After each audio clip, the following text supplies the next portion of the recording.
Hi, my name is Marthyn. I'm a drum teacher, and in this video I'm going to be analyzing a live drum cam video of Nils Fjellström, aka the Dominator, playing the Dark Funeral song Vobiscum Satanas.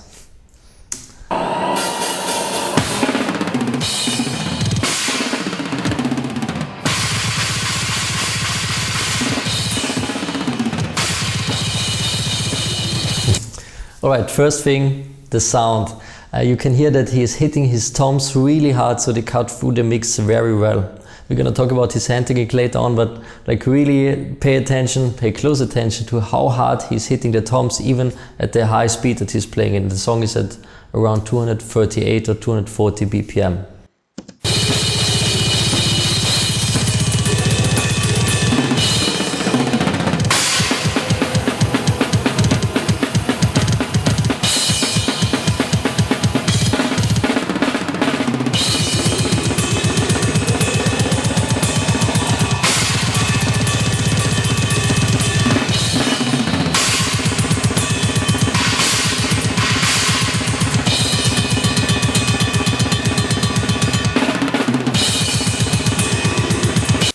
Alright, let's talk about his hand technique for a bit.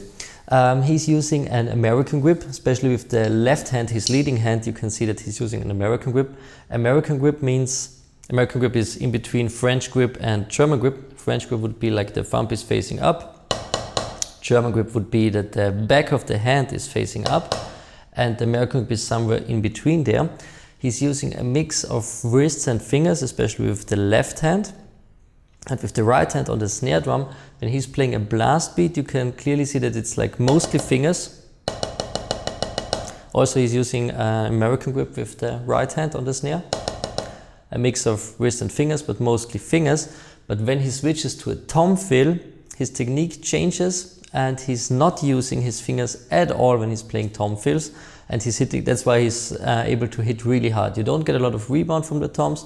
So if you just use your wrist, you get way more volume out of each stroke. And another thing that's really interesting is with his right hand on the snare, he's grabbing the stick around the fulcrum point, the one point where the stick gets the most leverage. It's easiest to play that way. But with his left hand, he grabs the stick all the way to the back, which means two things. One, you have to work way harder. But another thing that's important, you get way more power this way than in comparison to grabbing the stick a bit further to the front like this. Alright, let's continue.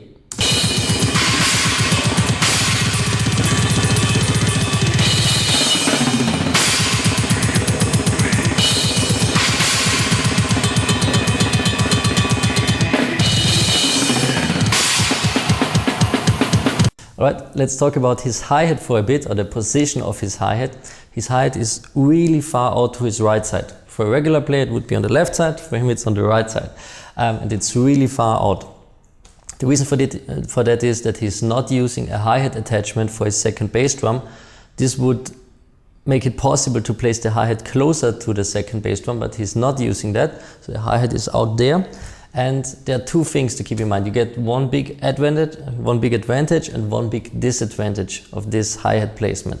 The big advantage is the following, that if you're playing your hi-hat right here and your snare is here, these two hands don't get in the way of each other. So if your hi-hat is up to the front, attached to the second bass drum, you're always in danger of hitting your forearm with the other hand that's playing the snare drum.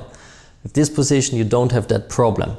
But the big disadvantage is the following, and this is especially important if you're playing fast stuff like he does. If he's playing a blast beat on the right cymbal, for example, playing the blast, then he's hitting the crash. Then when he wants to continue the blast beat on the hi-hat, he has like a really big distance to cover to get from the crash to the hi-hat. So this is gonna take you more time and it's gonna be more exhausting. But he's able to do it and pull it off very well.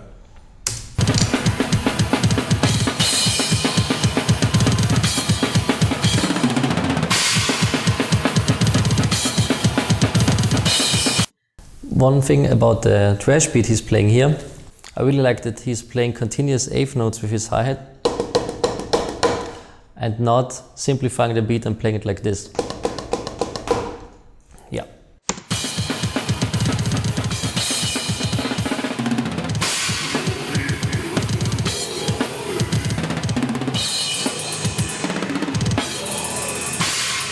This fill on the right was really interesting. He often switches from regular singles to doubles, especially for longer rolls on the right cymbal and on the snare. Like the fill he just played, he could play it like with singles like this, but he chose doubles.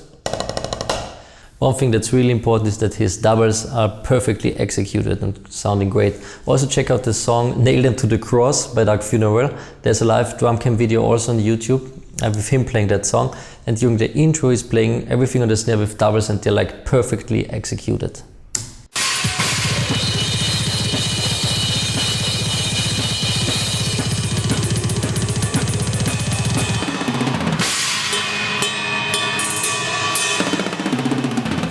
Hitting so hard on the toms, crazy.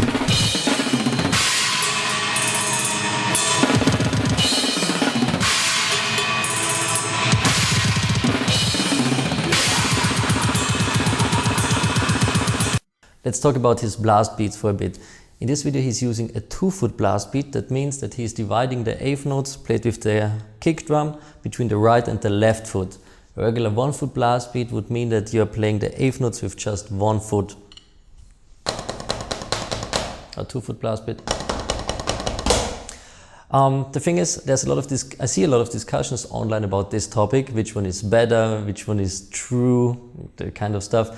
Thing is, for obvious reasons, the 2-foot blast beat has one big advantage, and this is that you got way more endurance at higher tempos.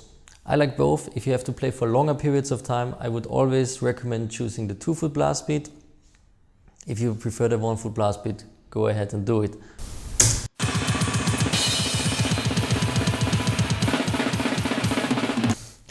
This fill was nice, the fill between the hi-hat and the snare drum. Actually it's just 16-note subdivision and hitting the hi-hat every 4th note, like.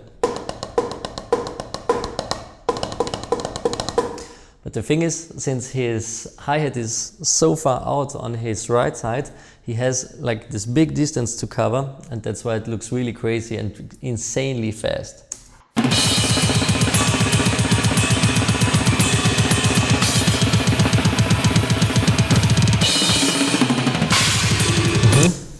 That's also interesting. Until now, every tom fill was played in a 16-note subdivision. Again, the tempo is 238 to 240 BPM.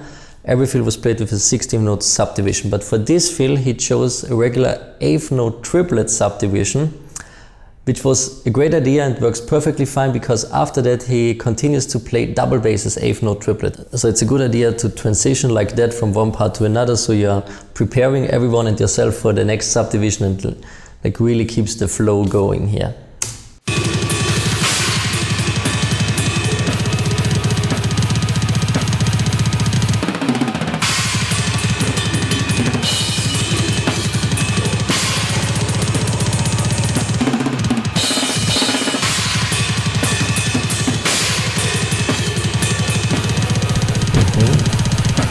Let's talk about his foot technique for a bit.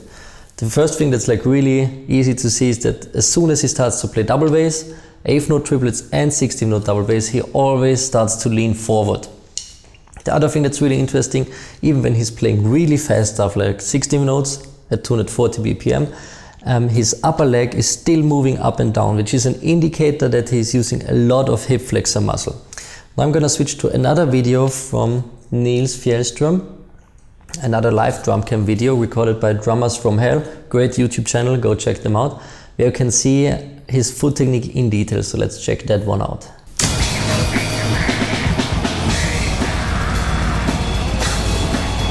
Alright, what you can clearly see is that he's using Axis A short boards, not long boards. His VDL is placed around the middle, a bit towards the front, and he's using a high spring tension. One other thing is that he's wearing cowboy boots, not regular running shoes like most drummers do. This already tells you that he's not gonna use a lot of ankle motion, calf motion, so it's mostly coming from his hip flexors. If he would be using a lot of calf muscles, you wouldn't see his upper leg go up and down as much and would look more like this. A static contraction from the hip flexors, a lot of calf muscles involved. But the way he's playing, it's the total opposite. Almost no calf muscle contraction at all, mostly hip flexors like this. Alright, let's continue with our video.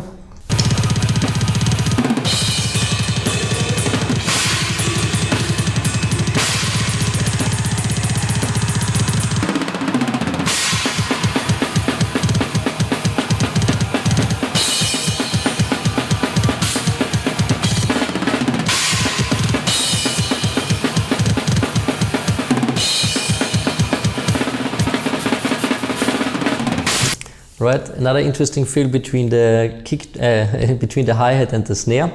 This time it is still a 16-note subdivision, but with a 3/4 feel, and he's playing the accents on the hi-hat on every third note.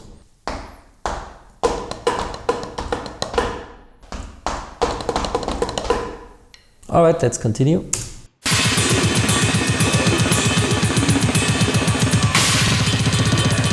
Yeah, nice. Check out his left hand when he's playing on the right bell. Of course, it's way harder to play on the right bell and just use your fingers, so he consciously or unconsciously, I don't think that he thinks about that stuff, but he switches to just using a wrist motion here.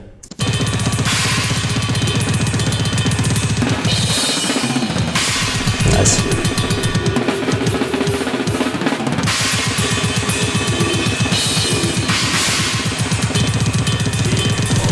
Leaning forward again for double bass.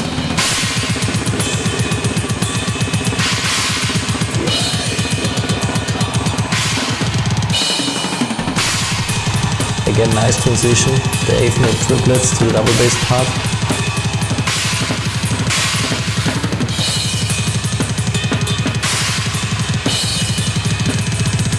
And leaning forward again for the fast double bass.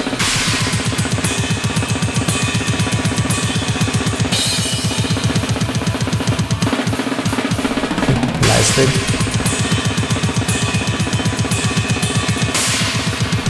Again, big distance to cover between the right cymbal to the hi-hat.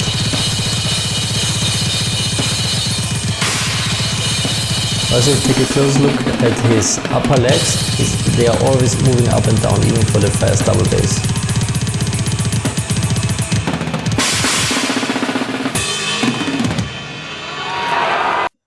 Nice video. Outstanding drummer. He really kills it live.